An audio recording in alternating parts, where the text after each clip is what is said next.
Yu is the son of a famous actress, so naturally, everyone expects him to radiate peak main character energy. But in a cruel twist of fate, he's built like a background character with zero notable stats. Just when it seems like he's destined for irrelevance, a group of high-achieving girls starts gathering around him, almost as if he unknowingly activated some magnetic charm inherited from his mother. Sika Academy, a prestigious school renowned for nurturing talent in the performing arts, sports, and advanced academics, becomes Yu's new home. Recently transferred, he quickly draws the ire of his assigned mentor. The mentor constantly criticizes him, not for his actions, but for failing to live up to the legacy of his mother, Subaru Asa, a globally celebrated actress and top student of Sika. Yu struggles in both martial arts and academics, failing advanced courses and unable to match expectations. Despite his shortcomings, some of his peers still believe hidden talents can bloom unexpectedly. Meanwhile, his mentor remains harsh, frustrated by Yu's mediocrity. During one lesson, the mentor insists on testing him, claiming that the Academy's elite trio, the Three Royals, want to see him fight. Though Yu has never trained seriously, he throws a punch with everything he has. It barely lands. Disappointed, the mentor slams him into the ground. Whispers spread quickly. Subaru Asa's son is a failure. Since turning 17, Yu has grown familiar with the sting of disappointment.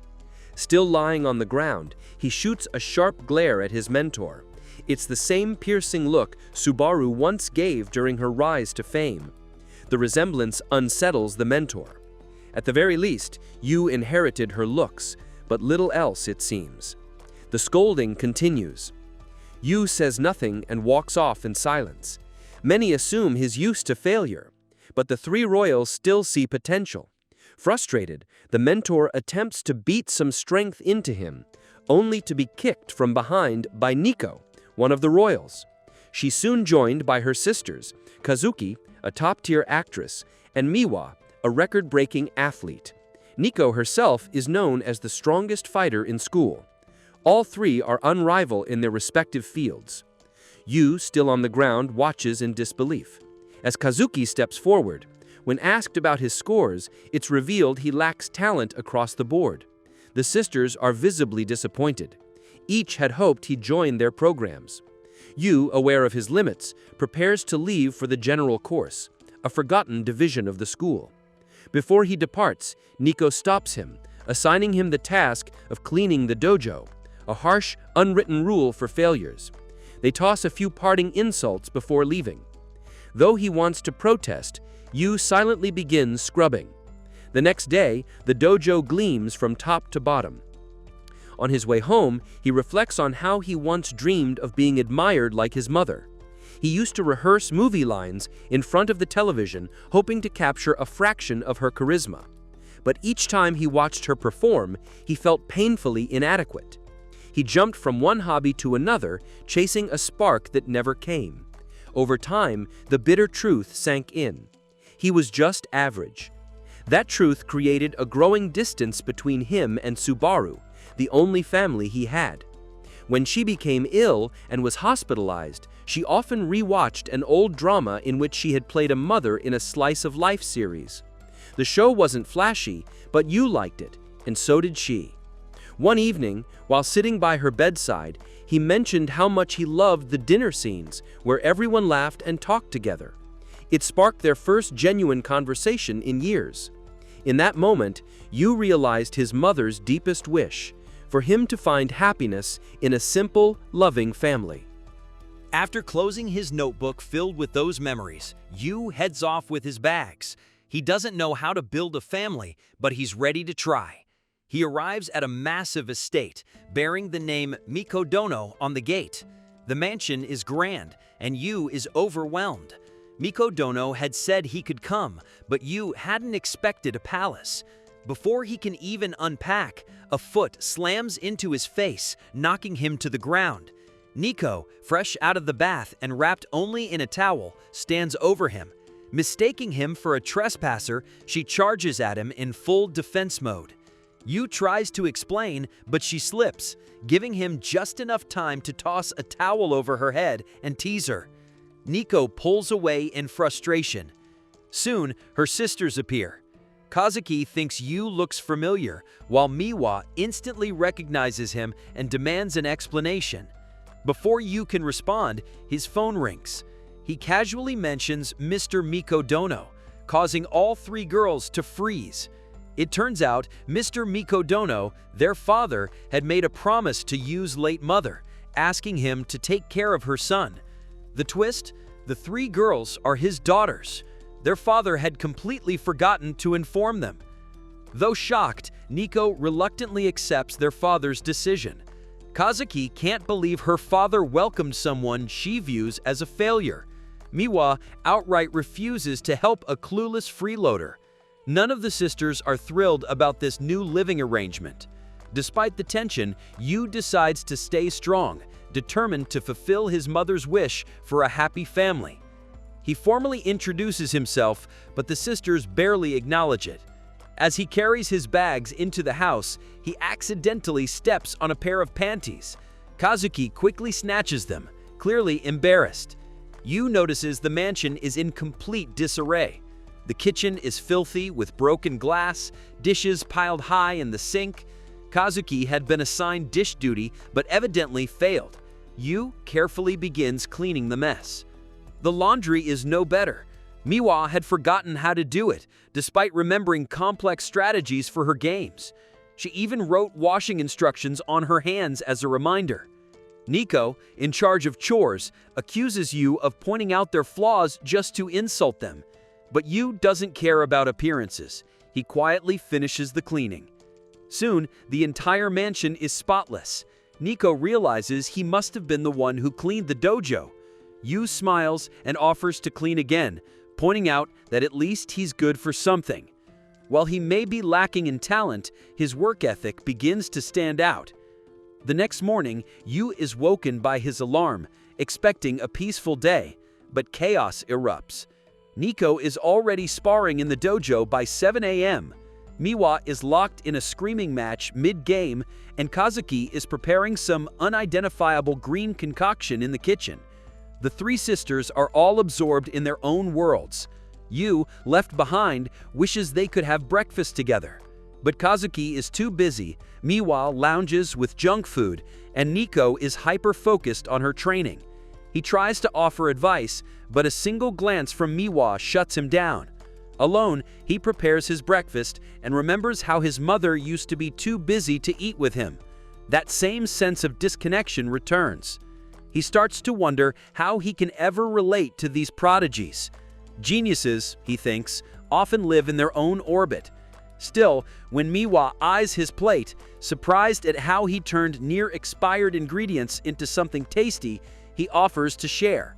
She's tempted, but declines, citing her strict martial arts diet.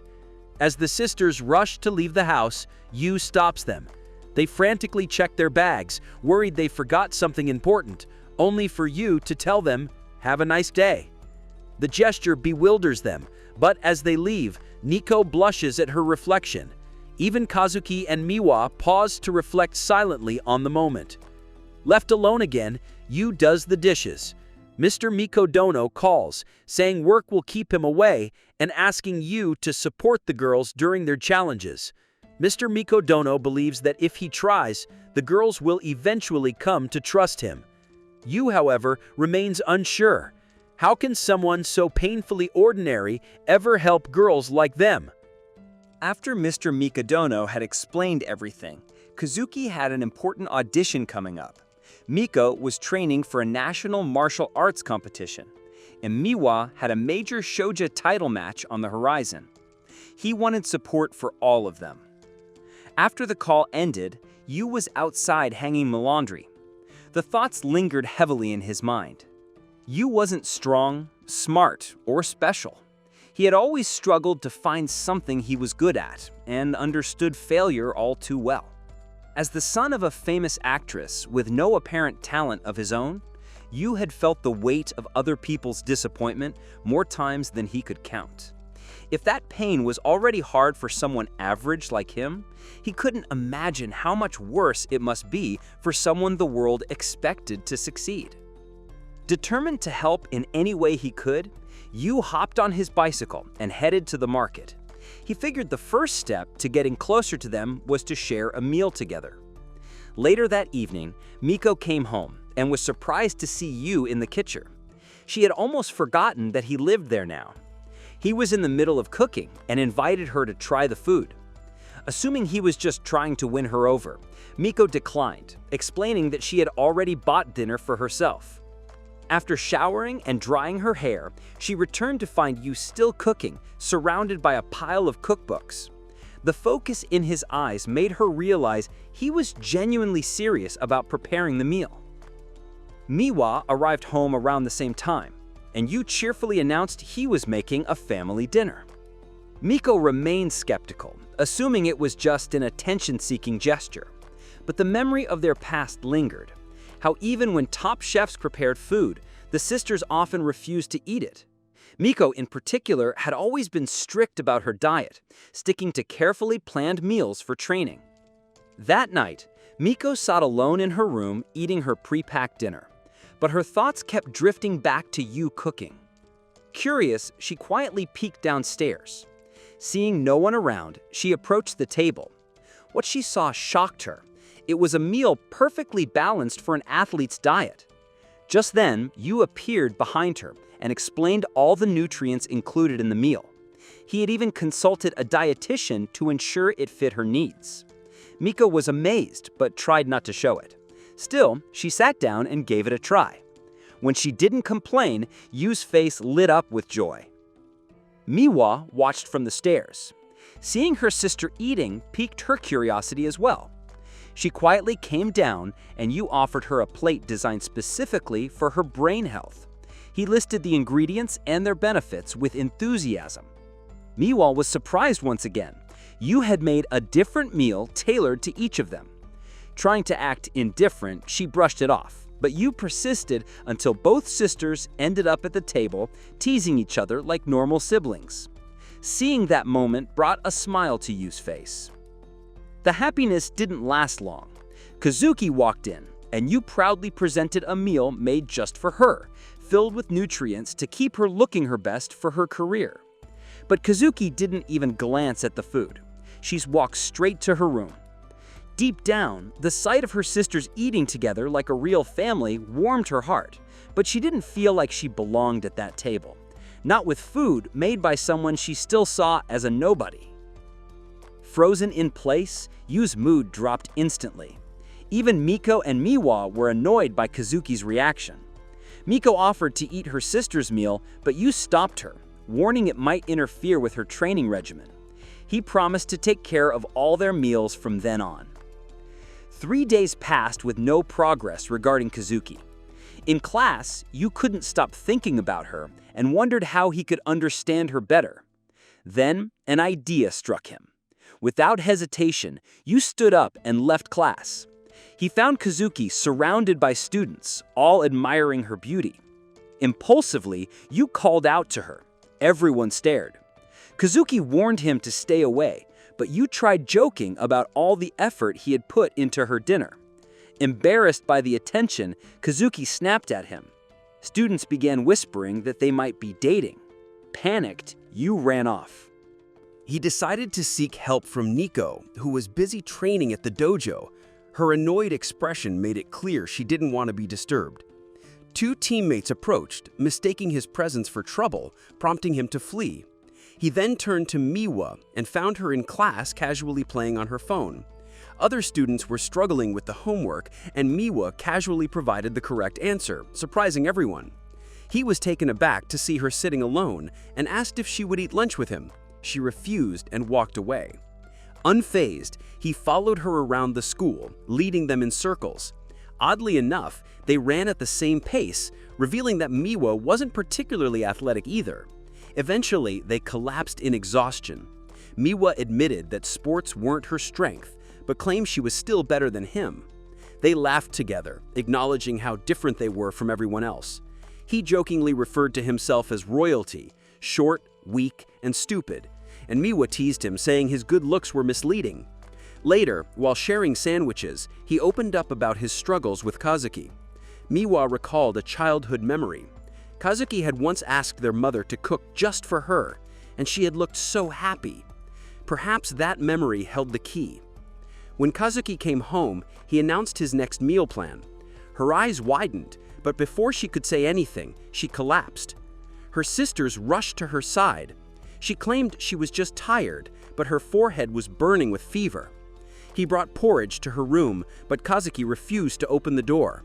Her sisters explained that she often got sick and that rehearsals had been especially tough lately.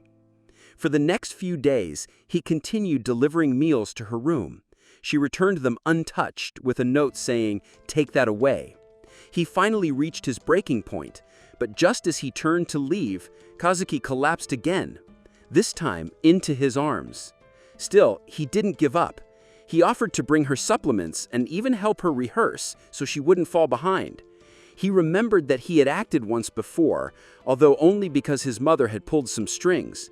He tried reading the script and acting alongside her, but his performance was so poor that Kazuki kicked him out. The next day, he tried again. Still lacking skill, he persisted, reading the script over and over. Nothing seemed to work.